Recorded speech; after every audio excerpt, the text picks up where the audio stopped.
국가인권위원회는 그런 비판하라고 존재하는 곳이다. 고 노무현 전 대통령.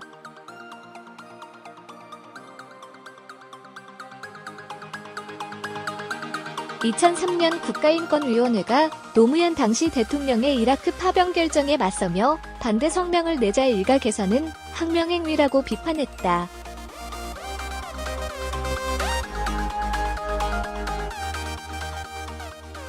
하지만 대통령은 인권위를 감쌌다.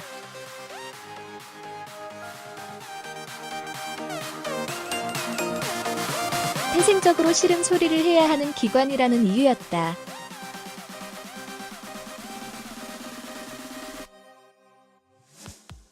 이명박, 박근혜 정권 2008에서 2017년을 거치며 제 목소리를 잃었던 인권위가 요즘 달라지고 있다.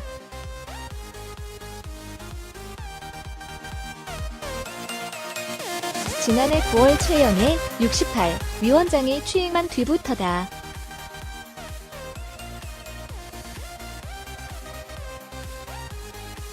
인권위 초대 사무국장과 상임위원을 맡았던 그는 직원들의 든든한 뒷배 역할을 하며 적극성을 강조하고 있다.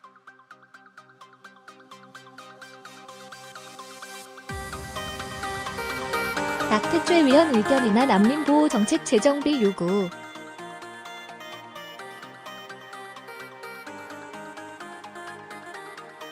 동성혼에 대한 정책적 논의 촉구 등 소수자를 위한 인권위의 결정은 이 배경 속에서 나왔다.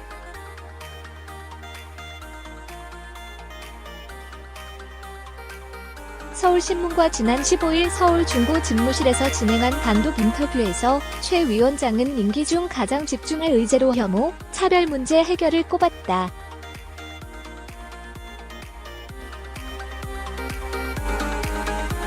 그는 소수자에 대한 혐오가 우리 사회에 일상적이고 전면적으로 퍼지면서 사회 갈등의 골이 점점 깊어지고 있다며 전면 대응을 선언했다.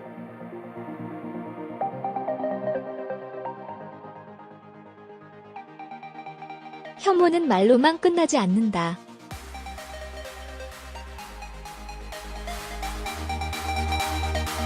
어느 순간 어떻게 터질지 아무도 알 수 없다고 경고했다.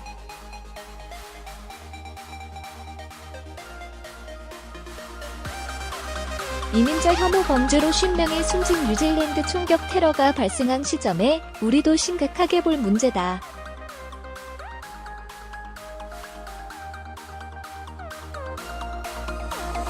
최 위원장은 문재인 대통령을 설득해 대한민국은 혐오, 차별을 더 이상 수용하지 않는다는 범정부적 선포를 이끌어내는 것이 인권위의 올해 목표라고 강조했다.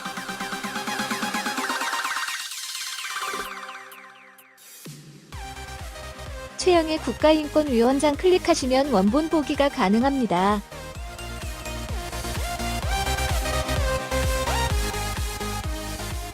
혐오차별대응기획단을 구성하고 특별추진위원회를 출범한 것이 위원장 취임 이후 가장 큰 성과로 꼽히는데요.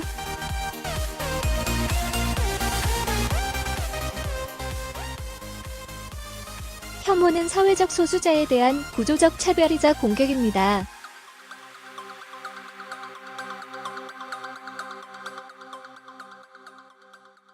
지금 바로 잡지 않으면 결국 사회 통합을 가로막아 다양한 구성원이 인권을 보장받기 어렵죠.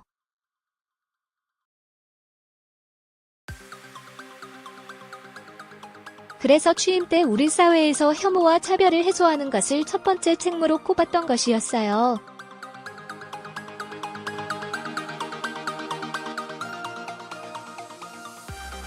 올 초 출범한 혐오차별 대응 특별추진위원회는 위원장 직속 기구입니다.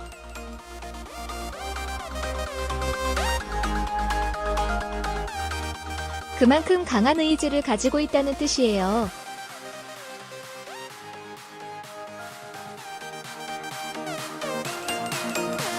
혐오의 근본 원인은 어디에 있다고 보시나요?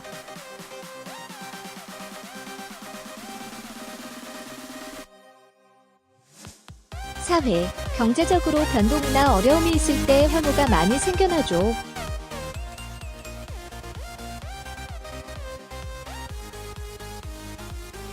인권위가 주목하는 것은 소수자에 대한 혐오가 차별로 이어지는 지점입니다.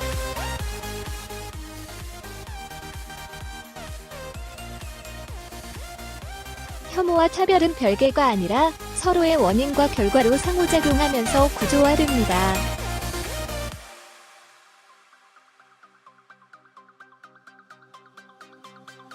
혐오에 따른 위협이 기득권에게는 가해지지 않아요.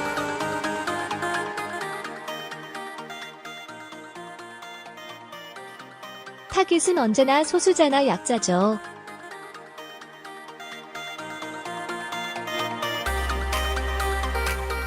이들을 공격하는 혐오 표현은 표현의 자유범주에 들어갈 수 없어요.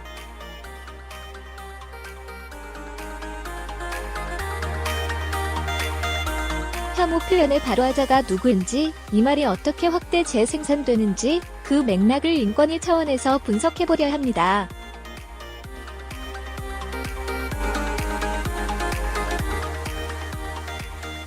두드러지게 혐오 대상이 되는 집단은 어디라고 보시나요?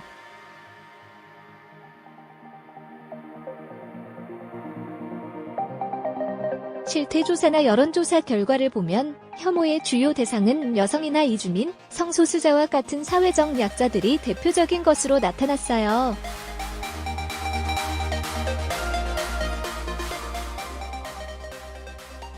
일각에선 2019년 한국 사회에서 여성이 사회적 약자인가라고 반문하기도 합니다.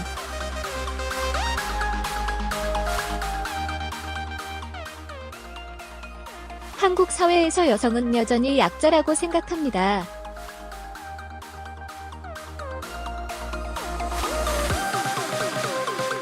사회적 소수자란 사회적으로 지닌 힘, 권력, 이상대적으로 적은 집단을 의미합니다.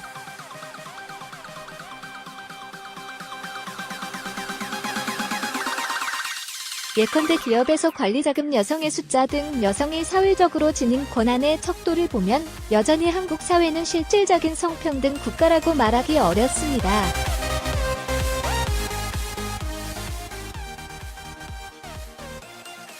어떤 사회에서든 소수자 집단의 지위를 확장하는 과정에 이를 막아서려는 사회적 저항은 있었어요.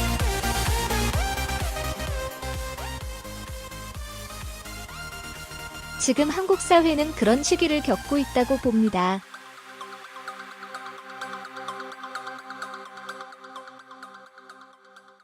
혐오 차별 해결을 위해 구체적으로 어떠한 준비를 하고 계신가요?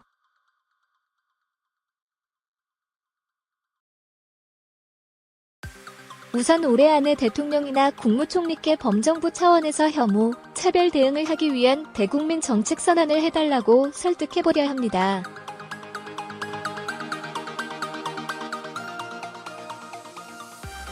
노르웨이에서는 이미 법무부나 여성가족부, 교육부, 문화체육관광부 등 7개 부처가 함께 이러한 선포를 했어요.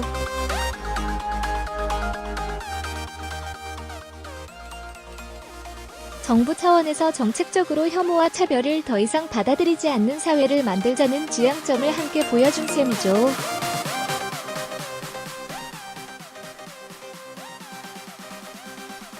이게 우리의 롤모델입니다. 두 번째는 사회적 공론화 작업입니다.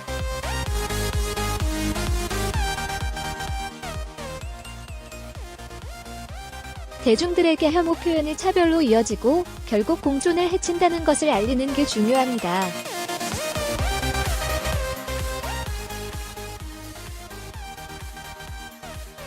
혐오 차별에 대한 국민의 인식 전환이 필요합니다.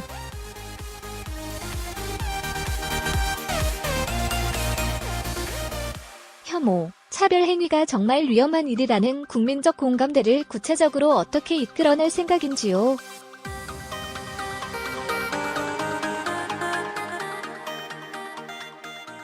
최근 영국을 방문했다가 한 비정부 기구, NGO, 단체의 슬로건을 봤는데 호프 낫 헤이트, 미워하지 말고 희망하라, 이더라고요.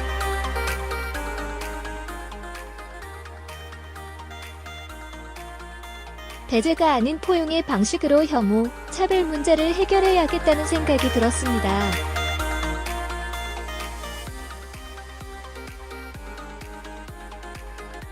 이달 말에는 스웨덴, 영국, 스위스 등 7개국 주한대사들과 2개의 해외기구 관계자를 초청해 간담회를 열어요.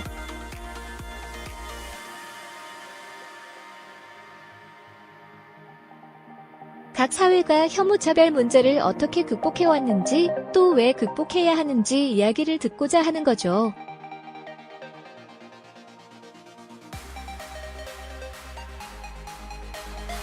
인권위가 헌법재판소에 낙태죄 폐지 의견을 공식적으로 제기한 이유는 무엇입니까?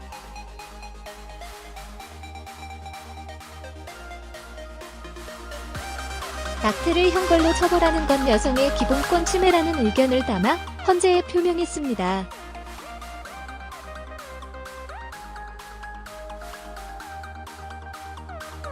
국제사회에서는 오래전부터 낙태죄를 형법으로 처벌하는 것을 폐지하라는 권고를 여러 차례 냈습니다.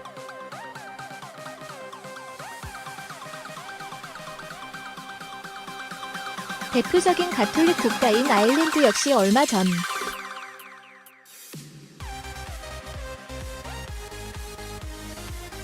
낙태를 했다는 이유로 여성 스스로 범죄를 저질렀다고 생각하게 만드는 건 옳지 않다는 이유로 낙태죄를 폐지했어요.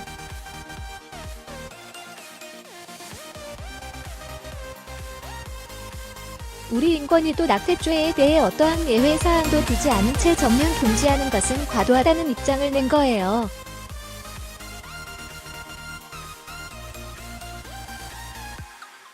(2002년) 인권위 초대 사무총장을 맡았을 때와 비교해 현재 한국 인권 상황을 어떻게 평가하십니까?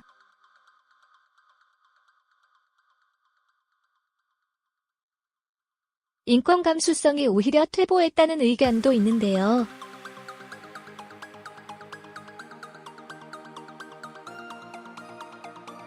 과거에 비해 사회적 약자들이 목소리를 낼 수 있다는 것은 상당한 진전입니다.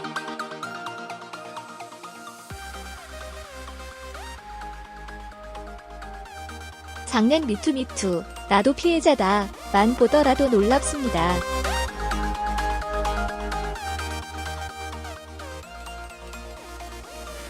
제가 90년대에 성폭력 상담소를 운영할 땐 성폭력 피해에 대한 어떤 데이터도 없었어요.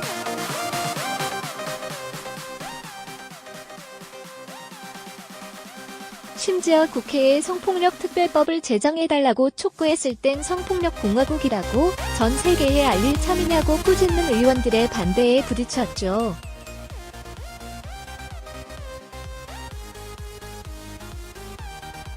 하지만 이젠 국민들이 미투의 위드라고 응답하면서 사회적 소수자의 인권에 대해 연대를 표시하고 있어요.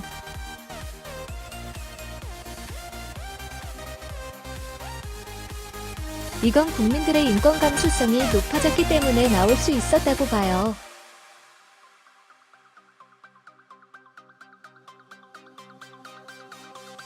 여전히 난민, 성소자 등 인권위의 일부 결정에 대해서는 호응만큼 반감을 드러내는 사람도 많습니다.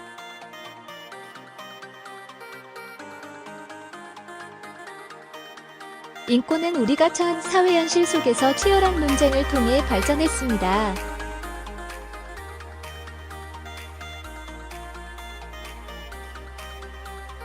그 과정을 통해 이전엔 인식하지 못했던 많은 문제들을 인권적으로 바라보기 시작한 측면이 있죠.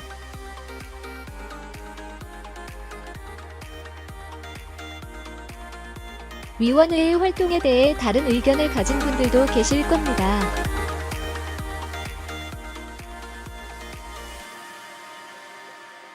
앞으로는 위원회의 활동과 결정에 대해 국민들에게 설명하고 이해를 구하는 노력을 더 해야겠죠.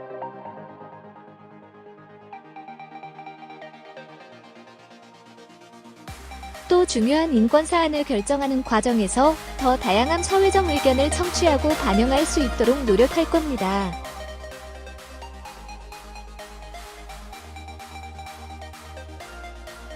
인권위의 권한 한계를 지적하는 목소리도 있습니다.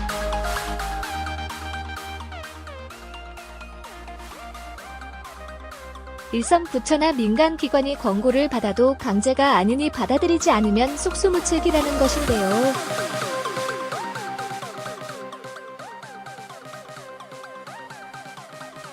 유엔 역시 광고 기능만을 가졌지만 상당한 권위와 위상을 갖고 있습니다.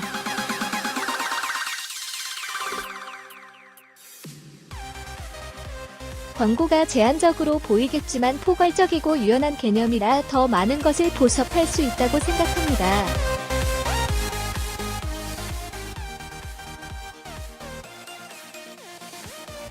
한례로 시정명령은 강제력이 있지만 법적 소송의 대상이 될 수 있어요.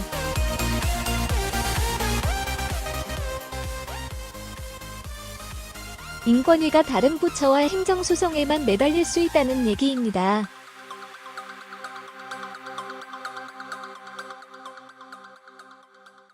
광고사항을 강제로 이행하게 할 순 없지만 대신 언론에 공표하고 대통령에게 특별 보고하는 권한이 있어요.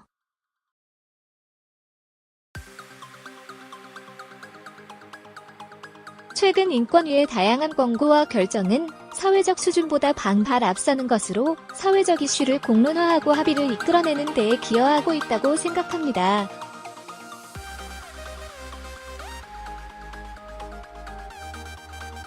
인권위 광고 수용률을 기관 평가에 반영하는 비율을 높이는 등 구체적인 권한 확대 방안도 찾을 것입니다.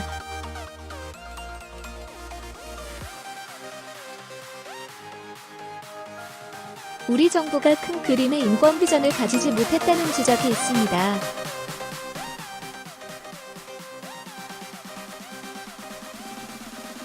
인권위는 2006년부터 인권층 진행동 계획이라는 새 개년 중기 계획을 수립하고 있습니다.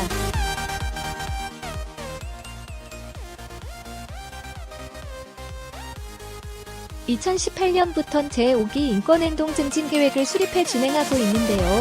큰 방향은 양극화와 차별을 넘어 누구나 존중받는 인권사회를 실현하겠다는 겁니다.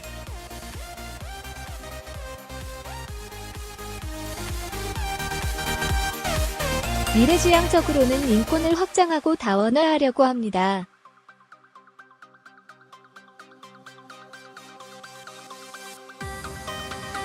인권의 개념을 북한 인권 개선, 정보 인권 보호, 군 인권 등으로 확장시키고 공론화시키는 것이지요.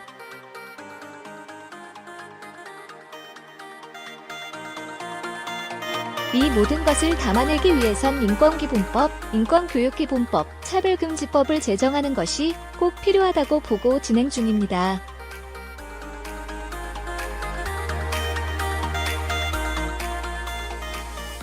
취임 때 임기 중 최종 목표를 차별금지법 제정이라고 말씀하셨었는데요.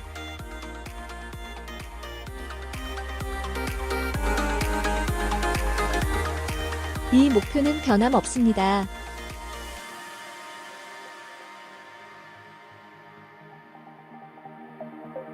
차별금지법이 여러 번 국회에서 발의됐지만 통과되지 못했죠.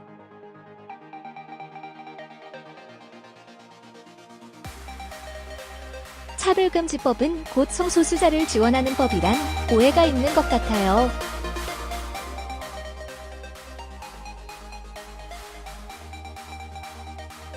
하지만 이건 어떤 특정한 집단의 권익을 위한 게 아니에요.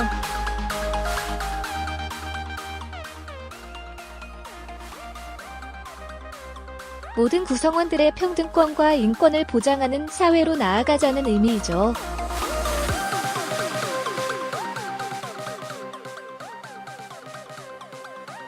혐오는 말로만 끝나지 않아요.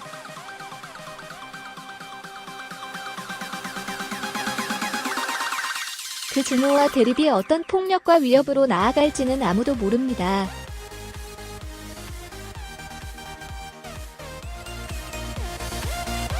예컨대 1923년 관동 대지진 때도 당시 한국인들은 일본 사회에서 소수자이자 난민이었죠.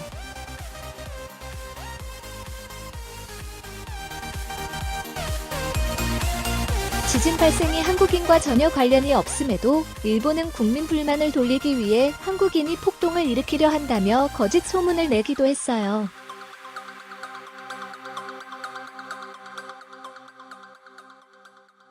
그렇기 때문에 누구나 평등하고 존엄하다는 것을 알리기 위해 차별금지법을 제정하자는 것이지요.